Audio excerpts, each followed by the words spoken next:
Hello everyone. तो अभी हम लोग बात करने वाले टू पोर्ट नेटवर्क के बारे में। तो टू पोर्ट नेटवर्क स्टार्ट करने से पहले हमें पता होना चाहिए टर्म पोर्ट का मतलब क्या होता है।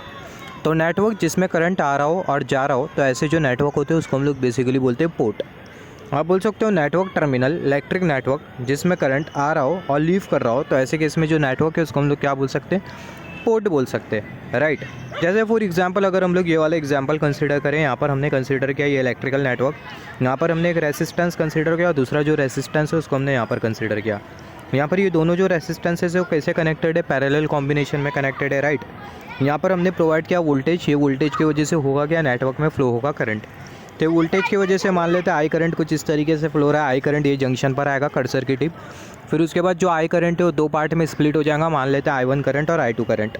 I1 करंट कुछ इस तरीके से ये वाली ब्रांच से फ्लो रहा है और जो I2 करंट हो यहाँ से कुछ इस तरीके से फ्लो रहा है और ये वाली ब्रांच से फ्लो रहा है। तो यहाँ से कौन सा करंट आ रहा है, यहाँ से अगर आप देखो यहाँ से I2 करंट आ रहा है और यहाँ से कौन सा करंट आ रहा है, I1 करंट आ रहा है।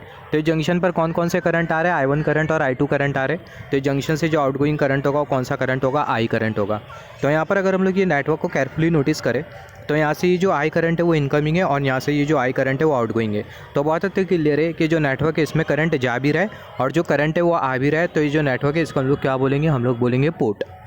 तो हम लोग बोल सकते हैं नेटवर्क जिसमें करंट इन कर रहा हो और आउट कर रहा हो, तो ऐसे जो नेटवर्क होते हैं उसको हम लोग बेसिकली बोलते हैं पोर्ट। तो हमें जो नेटवर्क होते हैं टू पोर्ट नेटवर्क और वन पोर्ट नेटवर्क मिलते हैं। मतलब यहाँ पर ये जो इनकमिंग और जो आउटगोइंग करंट है इसके रेस्पेक्ट में हम लोग नेटवर्क को डिफाइन कर सकते हैं, जैसे कि वन पोर्ट नेटवर्क और टू पोर्ट नेटवर्क। यहाँ पर ये वन पोर्ट नेटवर्क और यहाँ पर ये टू पोर्ट नेटवर्क, दोनों में डिफरेंस ये होता है कि टू पोर्ट नेटवर्क के केस में हमें सेपरेट इनपुट और सेपरेट आउटपुट मिलता है, मगर यहाँ पर ये वन पोर्ट नेटवर्क के केस में हमें सेपरेट इनपुट और सेपरेट आउटपुट नहीं मिलता। तो बात करेंगे इन डेप्थ हर एक चीज़ के बारे में। तो यहाँ पर ये वाला हमने जो एग्जांपल जो कंसीडर किया था, ये एग्जांपल था वन पोर्ट नेटवर्क का, क्योंकि अगर हम लोग देखें एक ही टर्मिनल से करंट इन कर रहा है और एक ही टर्मिनल से करंट आउट कर रहा है। तो अगर नेटवर्क में करंट अगर एक ही टर्मिनल से इन कर रहा हो और एक ही टर्मिनल से आउट कर रहा हो, तो ऐसे जो नेटवर्क होते हैं उसको हम लोग बोलते हैं वन पोर्ट नेटवर्क। तो यहाँ पर अगर हम लोग देखें जो नेटवर्क जो दिखाई दे रहा है, जो करंट है वो यहाँ से कुछ इस तरीके से इन कर रहा है और ये वाले टर्मिनल से जो करंट है वो आउट कर रहा है। और यहाँ पर अगर हम लोग देखें ये एक ही टर्मिनल है, कुछ इस तरीके से एक ही टर्मिनल है, तो करंट एक टर्मिनल से इन कर रहा है, करंट वही टर्मिनल से आउट कर रहा है। तो ऐसे केस में जो नेटवर्क है उसको हम लोग बोलेंगे वन पोर्ट नेटवर्क। आगे की एग्जाम्पल से आपका कॉन्सेप्ट क्लियर हो जाएगा।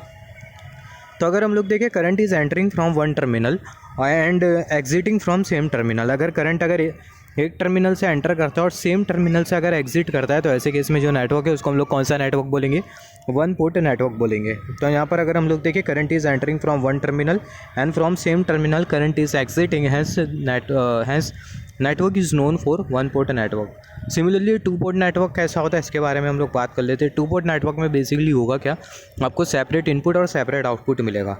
तो यहाँ पर ये हमने कंसिडर किया है, ये है टू पोर्ट नेटवर्क। यहाँ पर ये टू पोर्ट नेटवर्क में आप देखो आपको दो सेपरेट इनपुट टर्मिनल मिल रहा है और दो सेपरेट आउटपुट टर्मिनल मिल रहे हैं। तो ऐसे केस में जो नेटवर्क है इसको हम लोग बोलेंगे टू पोर्ट नेटवर्क। यहाँ पर आप देखो यहाँ पर ये इनपुट टर्मिनल आपको दिखाई दे रहा है, ये दोनों जो टर्मिनल जो दिखाई दे रहे हैं इससे आप सिर्फ इनपुट ही दे सकते हो, और ये दोनों जो टर्मिनल आपको जो दिखाई दे रहे हैं इससे आप सिर्फ आउटपुट ही ले सकते हो, राइट। तो यहाँ पर ये सेपरेट इनपुट और यहाँ पर आपको सेपरेट आउटपुट मिल रहा है। तो ये जो नेटवर्क है इसको आप कौन सा नेटवर्क बोलोगे, इसको आप बोलोगे टू पोर्ट नेटवर्क। तो यहाँ पर अगर हम लोग देखें in two port network current in from one terminal, जो करंट है वो एक टर्मिनल से इन करता है मतलब एंटर करता है, and exit from another terminal, दूसरे टर्मिनल से करंट एग्जिट करता है। मतलब यहाँ पर अगर हम लोग देखें जो करंट है वो ये वाले टर्मिनल से इन करेगा और ये वाले टर्मिनल से आउट करेगा। और यहाँ पर बहुत अच्छी क्लियर है कि नेटवर्क में हमने सेपरेट इनपुट दिया है और सेपरेट आउटपुट दिया है, से जो नेटवर्क है इसको हम लोग बोल सकते हैं to port network. To port network का अगर हम लोग एग्जाम्पल कंसिडर करें तो जो ट्रांसफार्मर होता है, ट्रांसमिशन लाइन होती है, हम लोग बात करेंगे इसके बारे में। सिंपलेस्ट जो एग्जांपल होता है वो होता है ट्रांसफार्मर। ट्रांसफार्मर एकदम सिंपल एग्जांपल होता है टू पोर्ट नेटवर्क का। यहाँ पर हमने कंसीडर किया यह है ट्रांसफार्मर। ये आपको पता होगा ट्रांसफार्मर का बेसिक जो सिंबल होता है वो किस तरीके से होता है। हम लोग ट्रांसफार्मर को कुछ इस तरीके से बनाते हैं। यहाँ पर आप देखो, यहाँ पर आपको इनपुट मिलेगा, यहाँ पर आप इनपुट दोगे और ये दोनों टर्मिनल से आपको क्या मिलेगा, आपको मिलेगा आउटपुट। तो ये वाले टर्मिनल पर आप सिर्फ और सिर्फ इनपुट दे सकते हो और ये वाले टर्मिनल पर सिर्फ और सिर्फ आउटपुट ले सकते हो। ये वाले टर्मिनल से, लोड वाले टर्मिनल से सिर्फ और सिर्फ आउटपुट आप ले सकते हो, राइट। मगर सप्लाई वाले टर्मिनल पर आप इनपुट दे सकते हो। मतलब सप्लाई वाले टर्मिनल पर ट्रांसफार्मर के केस में सप्लाई वाले टर्मिनल पर सिर्फ और सिर्फ हम लोग इनपुट दे सकते हैं, राइट। सप्लाई वाले टर्मिनल पर हम लोग लोड नहीं लगा सकते। और सिमिलरली लोड वाले टर्मिनल पर हम लोग सिर्फ आउटपुट ले सकते हैं लोड वाले टर्मिनल से। लोड वाले टर्मिनल पर हम लोग सप्लाई नहीं लगा सकते। इन सिंपल वर्ड बोलना यहाँ पर इन सिंपल वर्ड हम लोग इनपुट टर्मिनल पर सिर्फ इनपुट ही दे सकते हैं, आउटपुट नहीं ले सकते। और आउटपुट टर्मिनल पर सिर्फ आउटपुट हम लोग ले सकते हैं मगर इनपुट नहीं दे सकते। तो इसी को ही हम लोग बेसिकली बोलते हैं टू पोर्ट नेटवर्क। और जो ट्रांसफार्मर होता है सबसे सिंपल एग्जांपल होता है टू पोर्ट नेटवर्क का। तो यहाँ से हमने डिस्कशन किया टू पोर्ट नेटवर्क का मतलब क्या होता है, पोर्ट का मतलब क्या होता है, नेटवर्क जिसमें करंट आ रहे हो और जा रहे हो। तो ऐसे जो नेटवर्क है इसको हम लोग पोर्ट बोलते हैं। हमें बेसिकली दो टाइप के नेटवर्क मिलते हैं, one port network, to port network. One port network में से जो करंट है, वन पोर्ट नेटवर्क में जो करंट है वो एक ही टर्मिनल से इन करता है और एक ही टर्मिनल से आउट करता है। मगर टू पोर्ट नेटवर्क के केस में जो करंट है वो सेपरेट इनपुट टर्मिनल से इन करता है और सेपरेट आउटपुट टर्मिनल से एग्जिट करता है। यहाँ पर आप देखो ये टू पोर्ट नेटवर्क में बेसिकली आपको अलग अलग पैरामीटर्स के बारे में पढ़ना होगा। अलग अलग पैरामीटर्स जैसे कि इम्पीडेंस पैरामीटर हो गया जिसको हम लोग जेड पैरामीटर भी बोलते हैं, एडमिटेंस पैरामीटर हो गया जिसको हम लोग वाई पैरामीटर भी बोलते हैं, हाइब्रिड पैरामीटर हो गया जिसको हम लोग एच पैरामीटर भी बोलते हैं, ABCD पैरामीटर जिसको हम लोग ट्रांसमिशन पैरामीटर भी बोलते हैं, inverse ABCD parameter, inverse hybrid parameter जिसको हम लोग जी पैरामीटर भी बोलते हैं। तो टू पोर्ट नेटवर्क में आप बेसिकली पढ़ने क्या वाले हो, आप यहाँ से समझिए टू पोर्ट नेटवर्क का मतलब क्या है। टू पोर्ट नेटवर्क का मतलब आपको समझ में आ गया टू पोर्ट नेटवर्क क्या होता है। अभी हम लोग टू पोर्ट नेटवर्क में सिर्फ और सिर्फ पैरामीटर्स के बारे में पढ़ेंगे। और ये जो पैरामीटर होते हैं वो एकदम सिंपल से पैरामीटर होता है। आपको सिर्फ बेसिक सी जो थोड़ी बहुत जो चीज़ है वो आपको याद रखना होता है, बाकी का जो कॉन्सेप्ट है वो एकदम सिंपल है। तो अभी हम लोग बात करने वाले सिर्फ और सिर्फ इम्पीडेंस पैरामीटर के बारे में। इम्पीडेंस पैरामीटर को हम लोग इन डेप्थ डिस्कशन करेंगे, बाकी के जो पैरामीटर हो गए उसको हम लोग कट टू कट डिस्कस करते जाएंगे। तो अभी हम लोग इम्पीडेंस पैरामीटर के बारे में बात करेंगे ये कॉन्सेप्ट में, ये वीडियो में। फिर उसके बाद वाले वीडियो में हम लोग बात करेंगे बाकी के पैरामीटर, मतलब एडमिटेंस पैरामीटर हो गया, वाई पैरामीटर हो गया। फिर उसके बाद बात करेंगे हाइब्रिड पैरामीटर के बारे में। अभी सिर्फ और सिर्फ हमें बात करना है इम्पीडेंस पैरामीटर के बारे में। तो जो इम्पीडेंस पैरामीटर है इसको हम लोग जेड पैरामीटर भी बोलते हैं। बहुत इंपॉर्टेंट है, नोट डाउन कर लो। जो मैं बोल रहा हूँ, जो मैं आप लोगों को बोलते जा रहा हूँ इंपॉर्टेंट है, नोट डाउन कर लो, वो आपका MCQs में आ सकते हैं। तो सबसे पहले हम लोग बात करेंगे जेड पैरामीटर के बारे में। जेड पैरामीटर को हम लोग इम्पीडेंस पैरामीटर भी बोलते हैं और ओपन सर्किट पैरामीटर भी बोलते हैं। तो ये नोट डाउन कर लो, जेड पैरामीटर को इम्पीडेंस पैरामीटर भी बोला जाता है और ओपन सर्किट पैरामीटर भी बोला जाता है।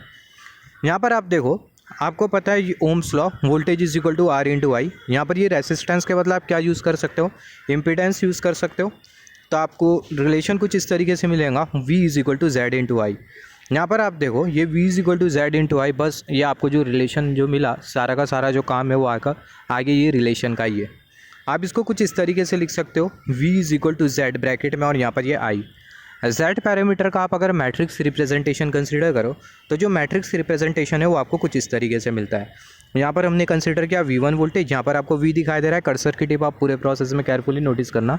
यहाँ पर आपको V दिखाई दे रहा है, राइट। तो यहाँ पर हमने कंसीडर कर लिया V1 वोल्टेज और यहाँ पर ये हमने कंसीडर कर लिया V2 वोल्टेज।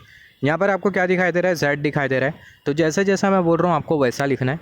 पहले आपको यहाँ पर लिखना है Z11, फिर उसके बाद लिखना है Z22, फिर उसके बाद यहाँ पर Z12, फिर उसके बाद यहाँ पर आपको लिखना है Z21, फिर उसके बाद यहाँ पर हमें दिखाई दे रहा है I, तो हम लोग ब्रैकेट में लिखेंगे I1 और यहाँ पर हम लोग बेसिकली लिखेंगे I2। यहाँ पर आपने मैट्रिक्स रिप्रेजेंटेशन बना दिया तो आगे का जो इक्वेशन होगा मैट्रिक्स रिप्रेजेंटेशन की हेल्प से आप बनाने वाले हो। और ये जो मैट्रिक्स रिप्रेजेंटेशन होता है पूरे टू पोर्ट नेटवर्क में बहुत इंपॉर्टेंट होता है। अगर आप ये मैट्रिक्स रिप्रेजेंटेशन अलग अलग पैरामीटर के लिए मैट्रिक्स रिप्रेजेंटेशन अगर आप अच्छे से समझ जाते हो, एच पैरामीटर के लिए, हाइब्रिड पैरामीटर के लिए, inverse hybrid, transmission parameter, admittance parameter, ये सारे पैरामीटर का अगर आप मैट्रिक्स रिप्रेजेंटेशन अगर एनी हाउ मेमोराइज कर लेते हो, बाकी का जो इक्वेशन जो बनाना है बहुत आसान है और आगे के जो कॉन्सेप्ट है वो तो और भी आसान है। तो आपने ये इक्वेशन बना लिया, आई मीन मैट्रिक्स रिप्रेजेंटेशन दे दिया आपने जेड पैरामीटर का। यहाँ पर आप देखो अभी आप इक्वेशन बना सकते हो जेड पैरामीटर के, जो कि बेसिकली ये वाले इक्वेशन होते हैं, इक्वेशन नंबर 1 और ये इक्वेशन नंबर 2। अभी इक्वेशन हमें मिला कैसे इसके बारे में भी हम लोग बात करेंगे। यहाँ पर ये जो V1 हमें जो दिखाई दे रहा है उसको हमने यहाँ पर लिखा। ये जो Z11 है इसको हम लोग I1 के साथ कंसिडर कर लेंगे, Z11 यहाँ पर ये I1, फिर उसके बाद यहाँ पर ये हमने कंसिडर कर लिया प्लस साइन। फिर उसके बाद यहाँ पर ये जो Z12 आपको जो दिखाई दे रहा है उसको आपको किसके साथ कंपेयर करना है, उसको आपको कंपेयर करना है I2 के साथ, मतलब आपको उसको कंसिडर करना है I2 के साथ। तो आपको मिल जाएगा Z12 इंटू I2। और ये अभी हमने जो सीखा आप इसको नोट डाउन कर लो, पूरे पैरामीटर में ये सेम कॉन्सेप्ट एप्लीकेबल है। Z11 को किसके साथ, I1 के साथ, और ये Z12 को किसके साथ, I2 के साथ। तो आपको मिल जाएगा V1 is equal to Z11 I1 plus Z12 I2। इसको हमने कंसिडर कर लिया इक्वेशन नंबर 1। सिमिलरली दूसरा जो इक्वेशन है V2, ये जो V2 है उसको हमने यहाँ पर लिखा Z11 की जगह आपको क्या कंसिडर करना है, Z21, तो यहाँ पर ये Z21 और ये जो I1 होगा वो as it is plus sign. Z12 की जगह आपको क्या कंसिडर करना है, Z22 और ये जो I2 होगा वो एज इट इज़, जिसको हमने कंसिडर कर लिया इक्वेशन नंबर 2। इतना आसान होता है ये इक्वेशन बनाना। हमने क्या किया, हमने V2 लिखा, फिर बाकी क्या बचा था Z21 और Z22। Z11 और Z12 को तो हमने यूज़ कर लिया था, ये वाले इक्वेशन में बचा था Z21 और Z22, तो ये दोनों को हमें यूज़ करना था। तो Z21 को हमने यहाँ पर डाल दिया और उसके बाद Z22 को हमने यहाँ पर डाल दिया, तो ये हमें मिल गया इक्वेशन नंबर 2। इक्वल टू के लेफ्ट हैंड साइड में जो वेरिएबल होते हैं बेसिकली डिपेंडेंट वेरिएबल होते हैं। तो जो V1 और जो V2 है वो कौन से जो वेरिएबल है, डिपेंडेंट वेरिएबल है। तो जो V1 और जो V2 है वो कौन से वेरिएबल है, डिपेंडेंट वेरिएबल है। सिमिलरली यहाँ पर आप देखो जो I1 और जो I2 है, यहाँ पर ये I1 और I2, यहाँ पर ये I1 और ये I2, ये कैसे वेरिएबल होते हैं, इंडिपेंडेंट वेरिएबल होते हैं। तो जो I1 और जो I2 है वो कैसा वेरिएबल है, इंडिपेंडेंट वेरिएबल है। ओवरऑल प्रोसेस में, ओवरऑल ये 2 पोर्ट नेटवर्क में इक्वल टू के लेफ्ट हैंड साइड में आपको जो वेरिएबल जो मिलेंगे वो कैसे वेरिएबल हो गए, डिपेंडेंट वेरिएबल हो गए। तो इक्वल टू के राइट हैंड साइड में जो वेरिएबल है, वेरिएबल मतलब वोल्टेज और करंट, तो इक्वल टू के लेफ्ट हैंड साइड में जो भी वेरिएबल हो गया मतलब जो भी वोल्टेज या फिर जो करंट होगा वो इंडिपेंडेंट होगा, डिपेंडेंट होगा। तो यहाँ पर ये V1 और V2 मतलब इक्वल टू के लेफ्ट हैंड साइड वाले जो पैरामीटर होते हैं वो डिपेंडेंट होते हैं। तो ये V1 और जो V2 है वो कैसे, वो है डिपेंडेंट वेरिएबल, और I1 और I2 है वो कैसे, वो इंडिपेंडेंट वेरिएबल है। सिमिलरली यहाँ पर अभी अगर हम लोग देखें दोनों जो इक्वेशन है Z पैरामीटर के, हमने जो इक्वेशन जो बनाया ये Z पैरामीटर के इक्वेशन को हमने यहाँ पर कॉपी पेस्ट किया। कुछ इस तरीके से हमने Z पैरामीटर के इक्वेशन को कॉपी पेस्ट किया। हमने पढ़ा था Z11, Z22, Z12, Z21, तो ये सारे के सारे जो पैरामीटर्स हमने जो डिस्कशन किया है ये सारे के सारे पैरामीटर्स को हमें डिफ़ाइन करना होता है। और इनको डिफ़ाइन करने का जो प्रोसेस होता है वो एकदम सिंपल होता है। आपने वो दोनों जो Z पैरामीटर के जो इक्वेशन है जिसको आपने यहाँ पर कॉपी पेस्ट किया, सारा का सारा ये इक्वेशन का ही काम है वो पैरामीटर्स को डिफ़ाइन करने के लिए। जैसे कि हमने कंसीडर किया था Z11, Z12, Z22, यहाँ पर ये Z22 है, यहाँ पर ये Z11, इसके अपोजिट Z22, फिर उसके बाद Z21 और यहाँ पर ये Z12, राइट। तो यहाँ पर अगर हम लोग देखें हमें Z11, Z12, Z21, Z22 को क्या करना होगा, डिफ़ाइन करना होगा। तो इसको हम लोग कैसा डिफ़ाइन करें, यहाँ पर अगर मैं आपको बताऊँ, यहाँ पर आपको I1, I2 और यहाँ पर ये V1, V2 दिखाई दे रहा है। यहाँ पर ये हमने कंसीडर किया ये है 2 पोर्ट नेटवर्क, ये 2 पोर्ट नेटवर्क का यहाँ पर ये इनपुट वाला टर्मिनल और यहाँ पर ये आउटपुट वाला टर्मिनल। इनपुट में जो वोल्टेज और जो करंट होगा उसको हम लोग शो करेंगे V1 और I1 से, और आउटपुट में जो वोल्टेज और जो करंट होगा उसको हम लोग कैसा शो करेंगे, V2 और I2 से। Very very important, V2 I2 आ गया इसका मतलब आउटपुट वोल्टेज करंट की बात हो रही है, V1 I1 आ गया इसका मतलब इनपुट वोल्टेज करंट की बात हो रही है, राइट। V1 और जो I1 है वो इनपुट के वोल्टेज और करंट है, और जो V2 और जो I2 है वो आउटपुट के वोल्टेज और करंट है। ये वाले टर्मिनल से आप इनपुट लेते हो और ये वाले टर्मिनल से आप आउटपुट लेते हो।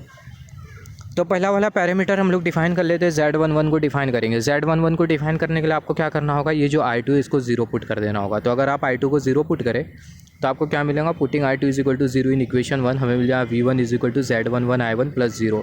आप इसको फर्दर अरेंज करके लिख सकते हो Z11 is equal to V1 upon I1, और आपने किसको 0 पुट किया था, I2 को 0 पुट किया था, I2 इज इक्वल टू 0। यहाँ पर ये जो पैरामीटर आपको जो मिल रहा है Z11, आप इसको क्या बोलोगे, आप इसको बोलोगे input driving point impedance. Input driving point impedance क्यों बोल रहे हैं, सबसे पहले हमें पता है V/I का जो रेशियो होता है उसको हम लोग बोलते हैं इम्पीडेंस। और यहाँ पर आप देखो, यहाँ पर आपको V1 और I1 मिल रहा है, मतलब इनपुट का वोल्टेज और इनपुट का करंट। तो यही रीज़न के वजह से जो Z11 पैरामीटर होता है इसको हम लोग क्या बोलते हैं, उसको हम लोग बोलते हैं इनपुट ड्राइविंग पॉइंट इम्पीडेंस। तो यहाँ से आपने Z11 को डिफाइन कर लिया जो कि रेशियो है V1 और I1 का, when I2 is equal to 0, और इसी को ही हम लोग बोलते हैं इनपुट ड्राइविंग पॉइंट इम्पीडेंस। और क्यों बोलते हैं इसके बारे में भी हमने बात किया, बहुत इंपॉर्टेंट है, नोट डाउन कर लो। V/I का जो रेशियो होता है उसको हम लोग बोलते हैं इम्पीडेंस। I/V का जो रेशियो होता है, I अपॉन V का जो रेशियो होता है उसको हम लोग बोलते हैं एडमिटेंस। V अपॉन I का जो रेशियो होता है उसको हम लोग बोलते हैं इम्पीडेंस, राइट। सिमिलरली यहाँ पर अभी अगर हम लोग देखें, यहाँ पर हमने Z11 को डिफाइन कर दिया, अभी हम लोग किसको डिफाइन करेंगे, अभी हम लोग डिफाइन करेंगे Z12 को। Z12 को डिफाइन करने के लिए आपको क्या करना होगा, इक्वेशन नंबर 1 में जो I1 है इसको पुट कर देना होगा 0। अगर आप I1 को अगर 0 पुट कर देते हो तो आपको क्या मिलेगा, putting I1 is equal to 0 in equation 1 आपको मिल जाएगा V1 is equal to Z11 into 0 plus Z12 into I2।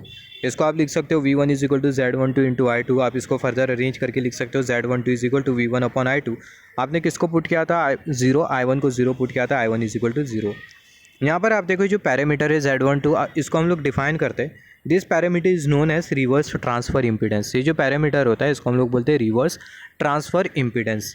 यहाँ पर अगर हम लोग देखें रिवर्स ट्रांसफ़र इम्पीडेंस क्यों बोल रहे हैं, सबसे पहले हमें यहाँ पर पता होना चाहिए टर्म का मतलब क्या होता है। ट्रांसफ़र फंक्शन, ट्रांसफ़र फंक्शन के बारे में हमने डिस्कशन किया था। ट्रांसफ़र फंक्शन क्या होता है, आउटपुट और इनपुट, आउटपुट और इनपुट का जो रेशियो होता है इसको हम लोग बोलते हैं transfer function. In more precisely हम लोग बोल सकते हैं, अगर आप जब कंट्रोल सिस्टम पढ़ोगे, सिग्नल सिस्टम पढ़ोगे, तो आप इन डेप्थ डिस्कशन करोगे। Laplace transformation of output upon input is known as transfer function. In short, output और इनपुट का जो रेशियो होता है उसको हम लोग क्या बोलते हैं, उसको हम लोग बोलते हैं ट्रांसफ़र फंक्शन। आउटपुट और इनपुट का रेशियो, पहला आउटपुट होना चाहिए न्यूमरेटर में और डिनोमिनेटर में क्या होना चाहिए, इनपुट होना चाहिए, तब हम लोग बोलेंगे ट्रांसफ़र फंक्शन। आप ऐसा भी बोल सकते हो फॉरवर्ड ट्रांसफ़र फंक्शन अगर आउटपुट अपॉन इनपुट है तो। मगर अगर न्यूमरेटर में इनपुट है और डिनोमिनेटर में आउटपुट है तो ऐसे केस में आप क्या बोलोगे, रिवर्स ट्रांसफ़र फंक्शन। तो यहाँ पर अगर हम लोग देखें, हमें न्यूमरेटर में क्या दिखाई दे रहा है, V1 मतलब इनपुट वोल्टेज, और डिनोमिनेटर में हमें क्या दिखाई दे रहा है, I2 दिखाई दे रहा है, इसका मतलब आउटपुट करंट। तो हमें ये कुछ इस तरीके से मिल रहा है, इनपुट अपॉन आउटपुट। तो यहाँ पर अगर हम लोग देखें, बहुत अच्छे की क्लियर है कि जो पैरामीटर है इसको हम लोग बोल सकते हैं रिवर्स ट्रांसफ़र फंक्शन। और यहाँ पर अगर हम लोग देखें V अपॉन I को हम लोग क्या बोलते हैं, इम्पीडेंस। तो ये जो पैरामीटर है इसको हम लोग बोलेंगे रिवर्स ट्रांसफ़र इम्पीडेंस। तो ये जो पैरामीटर है, this parameter is known as reverse transfer impedance. ये जो पैरामीटर होता है उसको हम लोग बेसिकली बोलते हैं रिवर्स ट्रांसफ़र इम्पीडेंस। यहाँ पर अभी अगर हम लोग देखें, जैसे कि हमने डिस्कस किया, अगर हमें यहाँ पर अगर हम लोग देखें, आई होप आपको समझ में आ गया होगा। ये पॉइंट एक्सप्लेन करने की मेरे को रिक्वायरमेंट नहीं है। जैसे कि मैंने बोला, ट्रांसफ़र फंक्शन मतलब क्या, output upon input. Output upon input मिल रहा है, इसका मतलब फॉरवर्ड ट्रांसफ़र फंक्शन है। अगर इनपुट अपॉन आउटपुट मिल रहा है तो इसका मतलब रिवर्स ट्रांसफ़र फंक्शन है। V/I मिल रहा है, इसका मतलब इम्पीडेंस है। I/V मिल रहा है, इसका मतलब एडमिटेंस है। सिमिलरली यहाँ पर हमने Z11 को डिफ़ाइन कर लिया। हमने किस किस को डिफ़ाइन किया, हमने Z11 को डिफ़ाइन किया, फिर उसके बाद हमने डिफ़ाइन किया Z12 को। सिमिलरली Z21 और Z22 को डिफ़ाइन करते हैं। Z21 और Z22 को डिफ़ाइन करने के लिए आपको कौन से इक्वेशन के साथ खेलना होगा, यहाँ पर आप देखो, Z21 और Z22 को डिफ़ाइन करने के लिए आपको कौन से इक्वेशन के साथ खेलना होगा, आपको ये दूसरे वाले इक्वेशन के साथ खेलना होगा, क्योंकि Z21 और जो Z22 है वो दूसरे वाले इक्वेशन में। तो यहाँ पर आप किसको डिफ़ाइन करना चाहोगे, Z21 या फिर Z22 को। चलो हम लोग डिफ़ाइन करते हैं Z21 को। Z21 को डिफ़ाइन करने के लिए आप ये जो I2 है इसको क्या करना है, 0 पुट कर देना है। यहाँ पर आप ये I1 को 0 मत पुट कर देना, अदरवाइज़ ये Z21 ही 0 हो जाएगा। फिर आप किसको डिफ़ाइन कर पाओगे, Z21 को तो बिल्कुल भी डिफ़ाइन नहीं कर पाओगे। तो जिस भी पैरामीटर को डिफ़ाइन करना होता है वो पैरामीटर, या फिर बोल सकते हो जो टर्म है, बार बार पैरामीटर नहीं बोलेंगे, कन्फ्यूजन क्रिएट होगा। जिस भी हमें पैरामीटर को डिफ़ाइन करना है, वो पैरामीटर में हमें जो टर्म जो मिलेंगे, जैसे फॉर एग्जांपल हमें डिफ़ाइन करना है Z21 को, राइट। Z21 को डिफ़ाइन करने के लिए हमें ये नोट डाउन करना होगा कि जो Z21 है वो 0 ना हो जाए। 0 कब होगा, जब हम लोग I1 को 0 पुट कर देंगे। और अगर हम लोग I1 को 0 पुट करें, Z21 हो जाएगा 0 और हम लोग Z21 को डिफ़ाइन ही नहीं कर पाएंगे, राइट। तो यहाँ पर हम लोग किसको 0 पुट करेंगे, I2 को 0 पुट करेंगे इक्वेशन 2 में। तो हमें मिल जाएगा, putting I2 is equal to 0, हमें मिल जाएगा V2 is equal to Z21 I1 plus 0। उसको अगर हम लोग फर्दर अरेंज करके लिखें, हमें मिल जाएगा Z21 is equal to V2 upon I1। किसको आपने 0 पुट किया था, I2 को 0 पुट किया था, I2 is equal to 0। Output का वोल्टेज मिल रहा है और इनपुट का करंट मिल रहा है। यहाँ पर आप देखो, आउटपुट का वोल्टेज मिल रहा है और इनपुट का करंट, आउटपुट अपॉन इनपुट, इसका मतलब फॉरवर्ड ट्रांसफ़र फंक्शन। इसका मतलब यहाँ पर ये जो Z21 है, आप इसको क्या बोलोगे, आप इसको बोलोगे forward transfer impedance. Forward transfer impedance क्यों बोल रहे हैं, क्योंकि V/I मिल रहा है। अगर I/V मिलता है तो हम लोग बोलते हैं एडमिटेंस। V/I मिल रहा है तो हम लोग बेसिकली बोलेंगे इम्पीडेंस। तो यहाँ पर हम लोग इसको क्या डिफ़ाइन करेंगे, फॉरवर्ड ट्रांसफ़र इम्पीडेंस। तो यहाँ पर ये Z21 ये जो पैरामीटर है इसको हमने डिफ़ाइन कर दिया, जो कि है फॉरवर्ड ट्रांसफ़र इम्पीडेंस। सिमिलरली एक लास्ट पैरामीटर बचा है Z22, इसको आपको डिफ़ाइन करना है। तो Z22 को आप कैसा डिफ़ाइन करोगे, Z22 को डिफ़ाइन करने के लिए I1 को आप 0 पुट करोगे इक्वेशन नंबर 2 में। तो अगर I1 को 0 पुट करो तो आपको मिल जाएगा V2 is equal to Z21, यहाँ पर ये I1 हो गया 0 plus Z22 I2। Z21 into 0 आपको मिल जाएगा 0 प्लस Z22 I2। आप इसको फर्दर लिख सकते हो Z22 is equal to V2 upon I2। किसको हमने 0 पुट किया था, I1 को 0 पुट किया था, I1 इज इक्वल टू 0। यहाँ पर आप देखो, यहाँ पर आपको क्या मिल रहा है, आउटपुट वोल्टेज मिल रहा है और आउटपुट करंट मिल रहा है। तो यहाँ पर आप देखो, आपको आउटपुट का वोल्टेज मिल रहा है और आउटपुट का ही करंट मिल रहा है।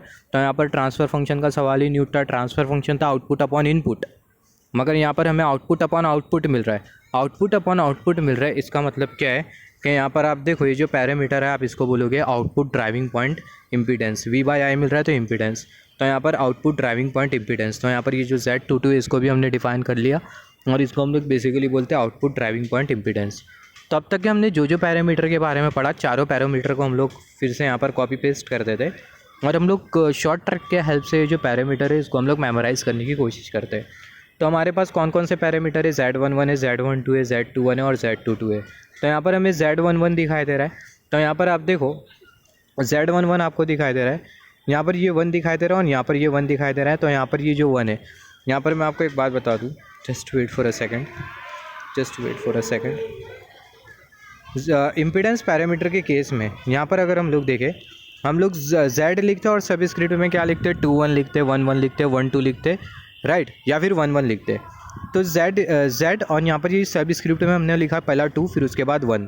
तो जो पहला वाला जो नंबर होता है वो किसके साथ एसोसिएटेड होता है, वोल्टेज के साथ एसोसिएटेड होता है। और ये दूसरा वाला जो नंबर होता है किसके साथ एसोसिएटेड होता है, दूसरा वाला जो नंबर है करंट के साथ एसोसिएटेड होता है in case of Z parameter. यहाँ पर आप देख सकते हो फिगर को, तो इसको हम लोग कैसा लिखेंगे, V2/I1। सिमिलरली ये सेम कॉन्सेप्ट हमें यहाँ पर भी अप्लाई करना है। यहाँ पर अभी अगर हम लोग देखें, यहाँ पर हमें Z11 दिखाई दे रहा है, पहला वाला जो नंबर है वो वोल्टेज के साथ, दूसरा वाला नंबर किसके साथ होता है, करंट के साथ। तो आपको क्या मिलेगा, आपको मिलेगा V1/I1। I1 आपने लिखा तो I2 क्या होगा, 0 होगा। यहाँ पर आप देखो आपको मिल रहा है इनपुट का वोल्टेज और इनपुट का करंट, इनपुट का वोल्टेज और इनपुट का करंट मिलता है, इनपुट अपॉन इनपुट मिलता है। तो इसका मतलब क्या हो जाता है, ड्राइविंग पॉइंट आ जाता है। V/I का मतलब होता है इम्पीडेंस। तो यहाँ पर ये जो पैरामीटर है आप इसको बोलोगे input driving point impedance. Similarly यहाँ पर ये Z12 को हम लोग कैसा डिफाइन करेंगे, यहाँ पर ये 1 है और यहाँ पर ये 2 है। तो यहाँ पर ये 1 इसका मतलब क्या, V1 पहला वाला नंबर होता है वोल्टेज, दूसरा वाला नंबर होता है करंट, हमने डिस्कस किया। तो V1/I2 हमने कंसिडर किया, तो I1 क्या जाएगा, 0 जाएगा। यहाँ पर ये इनपुट का वोल्टेज और आउटपुट का आपको करंट मिल रहा है, इनपुट अपॉन आउटपुट उल्टा मिल रहा है, ट्रांसफ़र फंक्शन का मतलब रिवर्स ट्रांसफ़र।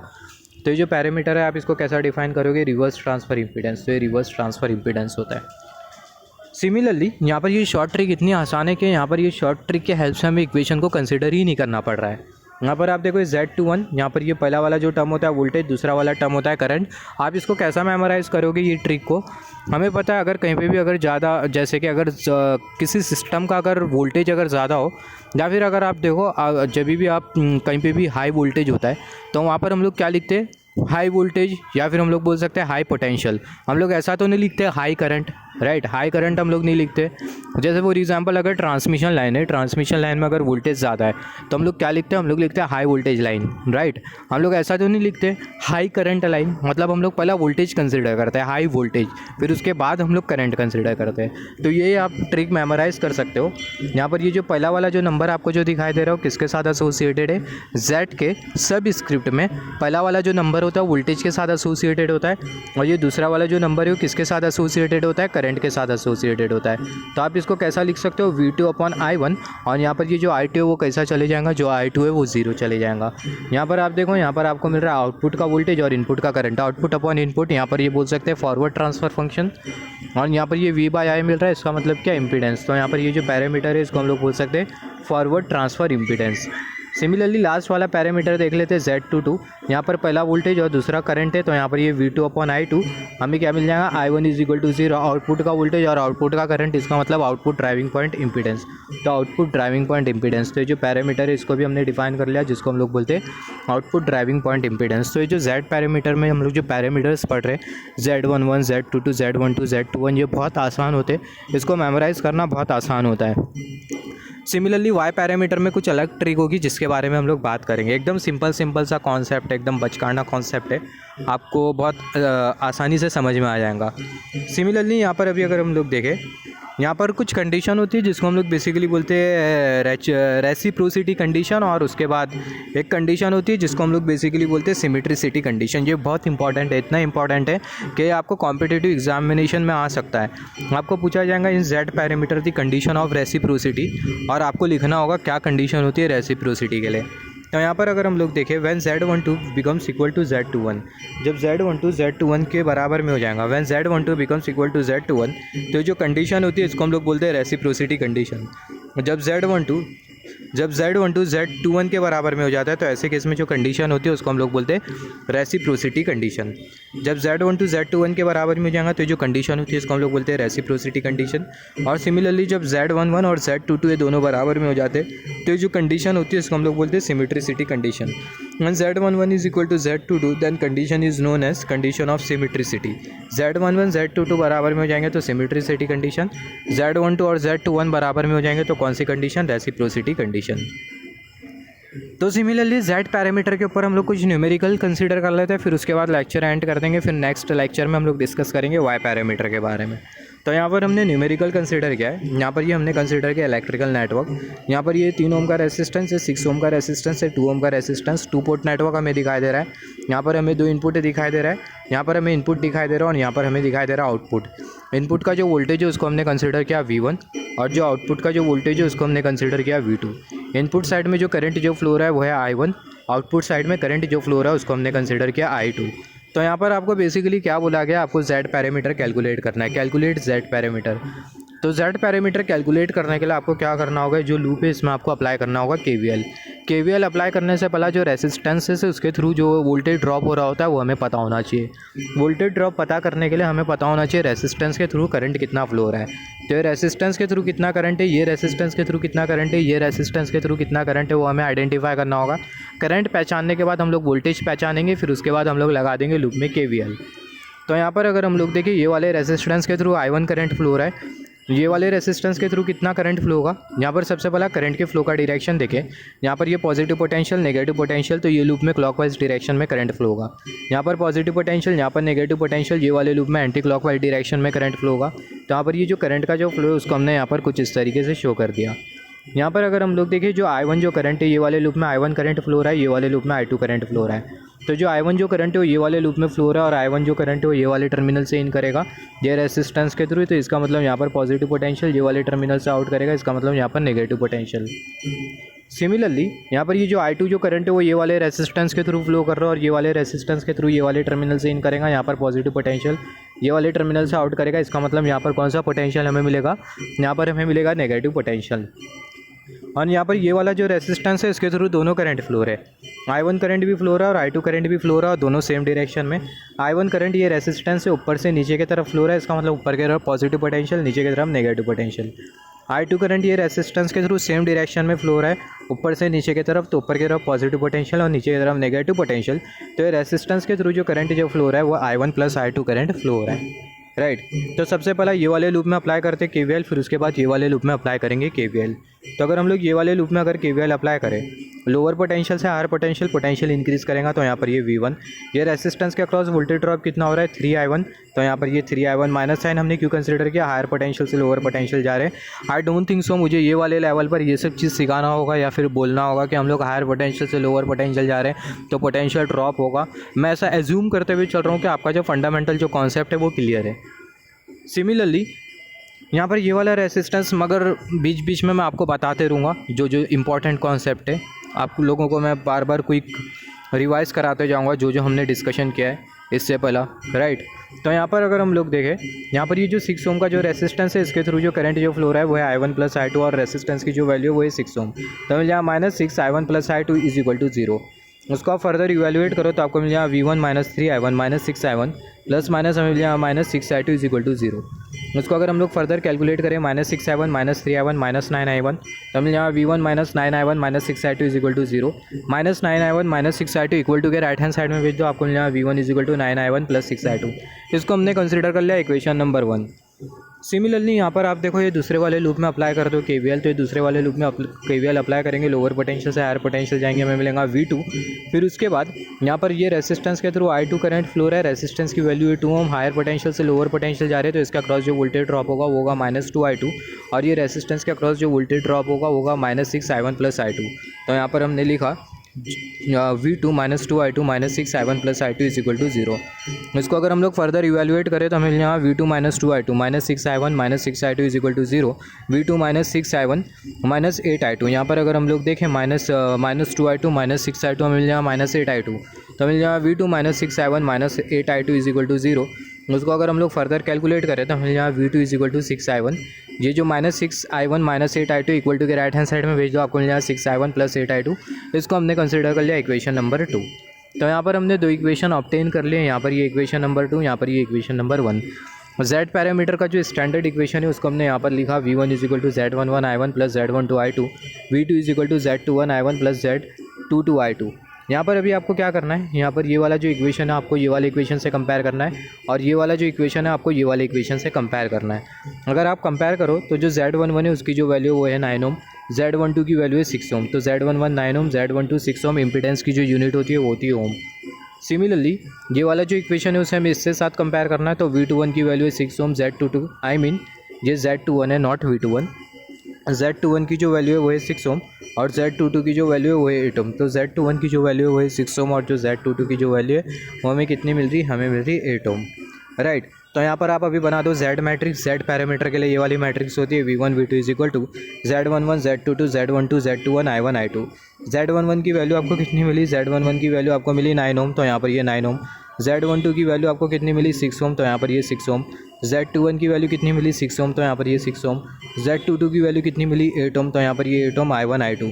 यहाँ पर आप देखो ये आपका आंसर है। बेसिकली आपको यही कैलकुलेट करना था Z पैरामीटर, तो यहाँ पर आपने Z पैरामीटर कैलकुलेट कर लिया।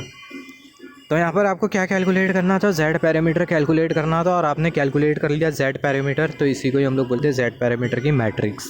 यहाँ पर अगर हम लोग देखें और एक शॉर्टकट मेथड होता है, वो शॉर्टकट मेथड से with in a fraction of second या फिर with in a less time आप कैलकुलेट कर सकते हो Z पैरामीटर। तो आप कैसे कैलकुलेट कर पाओगे और वो शॉर्टकट मेथड क्या होता है, यहाँ पर अभी अगर हम लोग देखें यहाँ पर ये वाला रेसिस्टेंस और ये वाला रेसिस्टेंस दोनों का जो अल्टीमेटली आपको कैलकुलेट क्या करना है, आपको कैलकुलेट करना है Z11 Z12 Z21 और Z22 आपको कैलकुलेट करना है, राइट। यही आपका मेन गोल है और उसको कैलकुलेट करके आपको ये मैट्रिक्स में पुट कर देना है। तो यहाँ पर ये अगर हम लोग मेथड देखें तो यहाँ पर ये दोनों जो रेसिस्टेंस है, ये 3 ओम और ये 6 ओम, ये दोनों रेसिस्टेंसेस का जो एडिशन होगा वो आपको दे देगा Z11। ये वाला रेसिस्टेंस और ये वाला रेसिस्टेंस दोनों का एडिशन आपको दे देगा Z22 और ये वाला जो रेसिस्टेंस है वो बराबर में रहेगा Z12 और Z21 के। तो हम लोग शॉर्ट ट्रिक के हेल्प से हम लोग अगर न्यूमेरिकल अगर हम लोग सेम अगर सॉल्व करें या फिर अगर हम लोग देखें शॉर्ट ट्रिक अगर हम लोग यहाँ पर अप्लाई करें यही वाले न्यूमेरिकल पे, ताकि हमें समझ में भी आ जाएगा ये शॉर्ट ट्रिक या फिर बोल सकते हैं शॉर्ट मेथड कितना एप्लीकेबल है। ये दोनों का जो एडिशन है वो हमें क्या दे देगा Z11। तो 3 + 6 हमें कितना मिल जाएगा 9 ओम। तो जो Z11 है वो किसके बराबर में रहेगा 9 ओम के, तो 3 + 6 हमें दे देगा Z1 जो कि होगा 9 ओम। सिमिलरली यहाँ पर ये 6 + 2 हमें मिल जाएगा 8 ओम जो कि बराबर में होगा Z22 के। तो जो Z22 की जो वैल्यू हमें कितनी मिलेंगी 8 ओम, 6 + 2 हमें मिल जाएगा 8 ओम Z22 की वैल्यू। सिमिलरली यहाँ पर ये जो बाद वाला जो रेसिस्टेंस है 6 ओम का बीच वाला रेसिस्टेंस वो बराबर में होगा Z12 which is equal to Z21। तो Z12 और Z21 की जो वैल्यू हमें कितनी मिल रही है, हमें मिल रही है 6 ओम। Z12 यहाँ पर अगर हम लोग देखें Z21 और Z12 की जो वैल्यू हमें कितनी मिल रही है, हमें मिल रही है 6 ओम। तो यहाँ पर ये Z11 की वैल्यू 9 ओम, तो Z11 की वैल्यू 9 ओम। Z22 की वैल्यू 8 ओम, तो यहाँ पर ये 8 ओम अगर हम लोग देखें। Z21 और Z12 की जो वैल्यू है वो है 6 ओम। Z21 और Z12 की जो वैल्यू है हमें कितनी मिली, हमें मिली 6 ओम। इसका मतलब ये जो शॉर्टकट वाला जो मेथड है ये बहुत ईजी और ये बहुत आसानी से हमें रिजल्ट को ला के दे देता है। मगर यहाँ पर ये शॉर्टकट वाले मेथड का डिसएडवांटेज भी एक ये सिर्फ और सिर्फ T नेटवर्क के लिए एप्लीकेबल होता है, या फिर आप बोल सकते हो स्टार नेटवर्क के लिए एप्लीकेबल होता है। इससे पहले हमने डिस्कस किया स्टार नेटवर्क T नेटवर्क होता क्या है। अगर आपके पास अगर डेल्टा नेटवर्क होता है या फिर आप बोल सकते हो अगर आपके पास पाई नेटवर्क होता है, तो ऐसे केस में आप ये शॉर्टकट मेथड अप्लाई नहीं कर सकते हो। आपको क्या करना होगा, जो पाई मेथड है उसको आपको T नेटवर्क में कन्वर्ट करना होगा, फिर उसके बाद ये शॉर्टकट मेथड आपको अप्लाई करना होगा। सिमिलरली ये शॉर्टकट मेथड के ऊपर और एक दो न्यूमेरिकल कंसीडर कर लेते हैं। यहाँ पर ये 5 ओम 2 ओम और यहाँ पर ये 3 ओम। यहाँ पर आपको कैलकुलेट करना है Z पैरामीटर। यहाँ पर हमने बना दी Z matrix V1 V2 Z11 Z22 Z21 Z12। यहाँ पर ये I1 I2 Z11 Z22 Z21 Z12 calculate करना है। तो दोनों का एडिशन 5 ओम और 2 ओम ये बराबर में होगा Z11 के। तो 5 ओम और 2 ओम ये बराबर में होगा Z11 के। 2 ओम और 3 ओम ये किसके बराबर में होगा Z22 के। तो यहाँ पर ये 3 + 2 ओम ये बराबर में होगा Z22 के। तो Z11 मिला 7 ओम, Z22 हमें मिला 5 ohm. Similarly Z12 which is equal to Z21 ये किसके बराबर में रहेगा, ये बराबर में रहेगा 2 ओम के। तो Z12 और Z21 ये किसके बराबर में रहेगा, ये बराबर में रहेगा 2 ओम के। तो यहाँ पर आपने जो वैल्यूज़ आपने जो ऑब्टेन करी उसको ये मैट्रिक्स में पुट करते हो तो आपको क्या मिल जाएगा 7 5 2 2। और यहाँ पर ये आपको क्या मिल गया, ये आपको बेसिकली मिल गई Z मैट्रिक्स। आपको क्या कैलकुलेट करना था, Z पैरामीटर कैलकुलेट करना था। तो जो Z पैरामीटर है इसको हमने कैलकुलेट कर लिया। Z पैरामीटर मतलब क्या, ये Z11 Z22 Z12 ये Z21, इसको हम लोग बेसिकली बोल रहे हैं Z parameter. Similarly next example consider कर लेते हैं। यहाँ पर हमने नेक्स्ट एग्जांपल या फिर आप बोल सकते हो नेक्स्ट न्यूमेरिकल हमने यहाँ पर ले लिया जो कि गेट 2014 में पूछा गया था। यहाँ पर ये हमने कंसिडर किया, ये है नेटवर्क। यहाँ पर बहुत अच्छे की लेयर के जो नेटवर्क है वो कौन सा है, पाई नेटवर्क। आई होप आप लोगों ने पढ़ा होगा स्टार डेल्टा नेटवर्क। तो सिमिलरली यहाँ पर ये हमने कंसिडर किया, ये है पाई नेटवर्क। पाई नेटवर्क को हम लोग एक और एक नेटवर्क के नाम से जानते हैं जिसको हम लोग बोलते हैं डेल्टा नेटवर्क। तो यहाँ पर ये 10 ओम का रेसिस्टेंस, 30 ओम का रेसिस्टेंस, 60 ओम का रेसिस्टेंस। यहाँ पर ये इनपुट और यहाँ पर ये आउटपुट। इनपुट पर जो वोल्टेज है वो है V1, आउटपुट पर हमें जो वोल्टेज जो मिल रहा है उसको हमने कंसिडर कर लिया V2। हमें क्या कैलकुलेट करना है, हमें Z पैरामीटर कैलकुलेट करना है। तो यहाँ पर अगर हम लोग देखें एनी हाउ, अगर हम लोग ये पाई मॉडल को टी मॉडल में कन्वर्ट करते तो हम लोग शॉर्ट मेथड अप्लाई करेंगे और इजीली हम लोग Z पैरामीटर्स को कैलकुलेट कर लेंगे। यहाँ पर ये जो हमें जो नेटवर्क जो दिखाई दे रहा है पाई नेटवर्क, इसे हमें टी नेटवर्क में कन्वर्ट करना होगा। तो टी नेटवर्क या फिर हम लोग बोल सकते हैं स्टार नेटवर्क। तो हम लोग किस तरीके से कन्वर्ट करेंगे, यहाँ पर ये जो आपको जो लूप जो दिखाई दे रही है इसमें बेसिकली लगाना है आपको एक स्टार नेटवर्क। तो यहाँ पर हमने कुछ इस तरीके से एक स्टार नेटवर्क लगा दिया, राइट। तो यहाँ पर ये हमें एक रेसिस्टेंस मिल रहा है, ये एक रेसिस्टेंस और ये एक रेसिस्टेंस, या फिर हम लोग बोल सकते हैं ये एक इम्पीडेंस, ये एक इम्पीडेंस और एक इम्पीडेंस।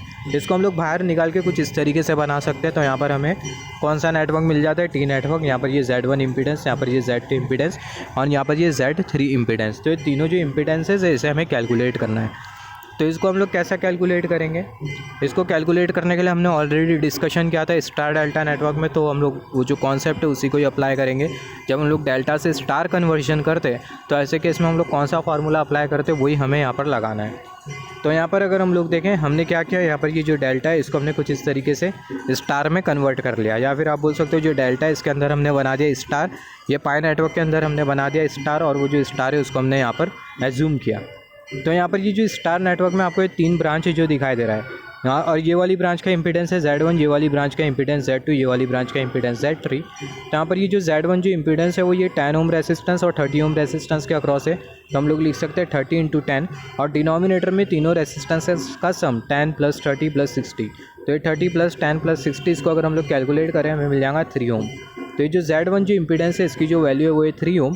और यहाँ पर ये जो हमने जो नेटवर्क जो बनाया स्टार नेटवर्क, आप फर्दर इसको कुछ इस तरीके से बना सकते हो और Z1 Z2 Z3 लिख सकते हो, ताकि बहुत हद तक हमारी जो सर्किट है वो सिंपल हो जाए और टी नेटवर्क की तरह दिखे। सिमिलरली यहाँ पर अगर हम लोग देखें अभी हम लोग Z2 को कैलकुलेट कर लेते हैं। यहाँ पर ये जो 31, यहाँ पर ये जो 60 जो दिखाई दे रहा है, दोनों का मल्टीप्लिकेशन और डिनोमिनेटर में तीनों का एडिशन 30 + 10 + 60 इसको अगर हम लोग कैलकुलेट करें तो हमें क्या मिल जाएगा, हमें मिल जाएगा 18 ओम। तो यहाँ से हमने क्या कैलकुलेट कर लिया, हमने Z2 को भी कैलकुलेट कर लिया। Z2 की जो वैल्यू हमें कितनी मिल रही है, हमें मिल रही है 18 ओम। सिमिलरली हमें किसको कैलकुलेट करना होगा, Z3 को कैलकुलेट करना होगा। तो यहाँ पर ये जो Z3 वो 10 ओम और 60 ओम के अक्रॉस है। तो Z3 = 10 × 60 और डिनोमिनेटर में तीनों रेसिस्टेंसेस का सम 30 + 10 + 60 अगर इसको कैलकुलेट करें तो हमें कितना मिलेगा, हमें मिलेगा 6 ओम। तो हमने Z1 की वैल्यू कैलकुलेट कर ली 3 ओम, Z2 की वैल्यू 18 ओम, Z3 की वैल्यू हमने कैलकुलेट कर ली जो कि 6 ओम। तो यहाँ पर आप देखो यहाँ पर ये जो तीनों जो वैल्यूज़ है उसको हमने यहाँ पर पुट कर दिया। Z1 की वैल्यू है 3 ओम, Z2 की जो वैल्यू कितनी है वो 18 ओम, Z3 की जो वैल्यू कितनी है वो है 6 ओम। यहाँ पर आप देखो, यहाँ पर आप अप्लाई कर सकते हो शॉर्टकट वाला मेथड। ये दोनों रेसिस्टेंसेस का जो सम है वो आपको क्या दे देगा, Z11। तो जो Z11 है वो बराबर में रहेगा 3 + 6 विच इज़ इक्वल टू 9। ये दोनों रेसिस्टेंसेस का जो सम है वो आपको क्या दे देगा, आपको दे देगा Z22। तो जो Z22 है वो बराबर में रहेगा 6 + 18, Z22 बराबर में रहेगा 6 + 18 which is equal to 24। Similarly ये वाला जो रेसिस्टेंस है 6 ओम का, ये बराबर में रहेगा Z12 और Z21 के। तो Z12 और Z21 ये किसके बराबर में, ये बेसिकली बराबर में 6 ओम के। यहाँ पर हमने बना लिया Z मैट्रिक्स, और सिमिलरली यहाँ पर ये Z पैरामीटर की जगह आपको जो वैल्यूज़ जो मिले वो आपको पुट करते जाना है। तो ये V1 V2 इसको हमने ये V1 V2 इसको हमने यहाँ पर लिखा, I1 I2 इसको हमने यहाँ पर लिखा। Z11 की जो वैल्यू आपको कितनी मिल रही है 9 ओम, तो यहाँ पर ये 9 ओम। Z22 की जो वैल्यू आपको कितनी मिल रही है 24 ओम, तो यहाँ पर ये हमने कंसिडर कर लिया 24 ओम। Z21 और Z12 और Z21 इसकी वैल्यू 6 ओम, तो यहाँ पर ये 6 और यहाँ पर ये 6। तो यहाँ पर आपने कैलकुलेट कर लिया Z पैरामीटर। तो एकदम सिंपल सा क्वेश्चन था, इसके ऊपर 1-2 क्वेश्चन अगर हम लोग प्रैक्टिस करेंगे तो हमारा कॉन्सेप्ट अच्छा हो जाएगा। यहाँ पर अभी अगर हम लोग देखें यहाँ पर हमने किया क्या, यहाँ पर हमें जो नेटवर्क जो दिया था वो कौन सा नेटवर्क था, यहाँ पर जो नेटवर्क था बेसिकली था पाई नेटवर्क, टी नेटवर्क नहीं था। तो ये जो पाई नेटवर्क है इसको हमने कौन से नेटवर्क में कन्वर्ट किया, ये पाई नेटवर्क बोल सकते हैं या फिर हम लोग बोल सकते हैं ये डेल्टा नेटवर्क था। तो ये जो डेल्टा नेटवर्क है इसको हमने कौन से नेटवर्क में कन्वर्ट किया, ये डेल्टा नेटवर्क को हमने स्टार नेटवर्क में कन्वर्ट किया। Delta two star conversion concept apply करके, और वो जो स्टार नेटवर्क के जो रेसिस्टेंसेस है उसको हमने कैलकुलेट किया। कैसा हमने कैलकुलेट किया, डेल्टा टू स्टार कन्वर्जन में जो फार्मूला होता है वो अप्लाई करके वो रेसिस्टेंसेस को हमने कैलकुलेट किया और अल्टीमेटली हमें कौन सा नेटवर्क मिला, हमें मिला टी नेटवर्क। और हमने शॉर्टकट वाला मेथड अप्लाई किया और हमें क्या मिल गया, हमें मिल गया रिजल्ट। हमें Z पैरामीटर कैलकुलेट करना था, हमने कैलकुलेट कर लिया। सिमिलरली नेक्स्ट एग्जांपल कंसीडर कर लेते हैं। नेक्स्ट एग्जांपल अगर हम लोग देखें, यहाँ पर ये हमने कंसीडर किया, ये है मैट्रिक्स। यहाँ पर ये क्वेश्चन आपको ये बोल रहा है Z matrix for 2 port network is shown in figure. 2 port network की जो Z मैट्रिक्स है वो हमें ये वाली फिगर शो कर रही है और यहाँ पर ये हमें मैट्रिक्स दी गई है और यहाँ पर आपको दिखाई दे रहे Z है और यहाँ पर ये Z से और यहाँ पर ये Z भी आपको 3 इम्पीडेंसेस दिखाई दे रहे हैं। तो ये जो इम्पीडेंस है Z भी ये बराबर में RB प्लस J ओमेगा के। और आपको क्वेश्चन ये बोल रहा है कैलकुलेट वैल्यू ऑफ RB इन ओम। मतलब यहाँ पर ये जो RB इसकी जो वैल्यू आपको कैलकुलेट करना है ओम में, इन टर्म्स ऑफ ओम। और यहाँ पर ये आप ऐसा भी बोल सकते हो, आपको कैलकुलेट करना है रियल पार्ट ये ZB इम्पीडेंस का। और यहाँ पर आप देखो हिंट के लिए आपको ये मैट्रिक्स दी गई है। यहाँ पर आपको दिया हुआ है 2J omega 3 plus 2J omega और यहाँ पर ये J ओमेगा और यहाँ पर ये J ओमेगा। तो यहाँ पर आप देखो आपको जब भी मैट्रिक्स दे दी जाएंगी तो आप कुछ इस तरीके से Z पैरामीटर को एज्यूम कर लेना, Z11 Z22 Z21 और यहाँ पर ये Z12। Z11 2J ओमेगा के बराबर, Z22 3 प्लस 2J ओमेगा के, Z21 J ओमेगा के और जो Z12 वो भी किसके बराबर में, J ओमेगा के बराबर में। यहाँ पर आपको पता है यहाँ पर ये Z है और ये ZC दोनों का जो समेशन है वो आपको क्या देने वाला है, Z11। ZC और ZB दोनों का जो समेशन है वो आपको देगा Z22 और Z12 और Z21 ये किसके बराबर में रहेगा, ये बराबर में रहने वाला है ZC के। किसके बराबर में, ZC के। तो यहाँ पर अभी अगर हम लोग देखें जैसे कि हमने डिस्कस किया, जो Z11 है वो किसके बराबर में होने वाला है, यहाँ पर ये Z है और ZC दोनों का सम करें तो हमें मिल जाएगा Z11। तो जो Z11 है वो किसके बराबर में होगा, ZA और ZC के। सिमिलरली Z22 किसके बराबर में होगा, ZC और ZB के। तो यहाँ पर अगर हम लोग देखें जो Z22 है वो किसके बराबर में होगा, ZB प्लस ZC के, right. Similarly Z12 and Z21 ये किसके बराबर में रहेगा, ZC के। तो यहाँ पर अगर हम लोग देखें Z12 Z21 ये किसके बराबर में रहेगा, ZC के। सिमिलरली यहाँ पर अगर हम लोग ये वाली मैट्रिक्स देखें, ये वाली मैट्रिक्स में भी हमने देखा था ये है Z11 2J ओमेगा, ये है Z22 3 प्लस 2J ओमेगा और ये J ओमेगा और ये J ओमेगा ये है क्या, ये है ZC। तो यहाँ पर जैसे कि हमने लिखा यहाँ पर ये जो J ओमेगा और ये J ओमेगा ये बेसिकली है क्या, ये बराबर में Z12 और Z21 के। जैसे कि हमने डिस्कशन किया था यहाँ पर ये J ओमेगा और यहाँ पर ये J ओमेगा वो किसके बराबर में, Z12 और Z21 के बराबर में, राइट। तो यहाँ पर अगर हम लोग देखें हमने यहाँ पर लिखा है Z12 Z21 is equal to ZC, जिसको हमने यहाँ से लिखा था, राइट। तो Z12 Z21 is equal to ZC और सिमिलरली यहाँ पर ये J ओमेगा और J ओमेगा किसके बराबर में, Z12 और Z21 के। तो Z12 एंड Z21 ये किसके बराबर में, J ओमेगा के।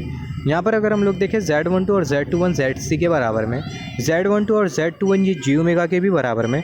इसका मतलब ZC किसके बराबर में, J ओमेगा के बराबर में। ZC किसके बराबर में, J ओमेगा के बराबर में।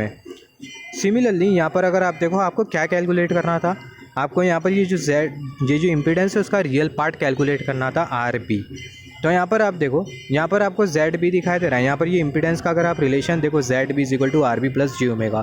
तो यहाँ पर अगर मैं आपको ये तीनों इक्वेशन दे दूँ, ये वाला इक्वेशन, ये वाला इक्वेशन और ये वाला इक्वेशन, आई मीन ये दोनों इक्वेशन, ये वाला इक्वेशन और ये वाला इक्वेशन, तो दोनों में से आप कौन से इक्वेशन को पिक आउट करोगे, दोनों में से कौन से इक्वेशन को आप लोगे? ऑब्वियसली दूसरा वाला जो इक्वेशन है आप इसको लोगे क्योंकि इसमें आपको ZB दिया हुआ है, राइट। तो अगर आप ये दूसरा वाला अगर इक्वेशन अगर हम लोग यहाँ पर कंसीडर करें, ये दूसरे वाले इक्वेशन को यहाँ पर हमने कॉपी पेस्ट कर दिया। Z22 की जो वैल्यू किसके बराबर में, 3 प्लस 2J ओमेगा के। Z22 की जगह आ जाएगा 3 प्लस 2J ओमेगा। Z भी एज इट इज़ हमने डिस्कस किया, ZC किसके बराबर में, ZC बराबर में J ओमेगा के। तो यहाँ पर हमने लिखा J ओमेगा। इसको हम लोग अरेंज करके लिख सकते हैं ZB is equal to 3 plus 2J omega, right.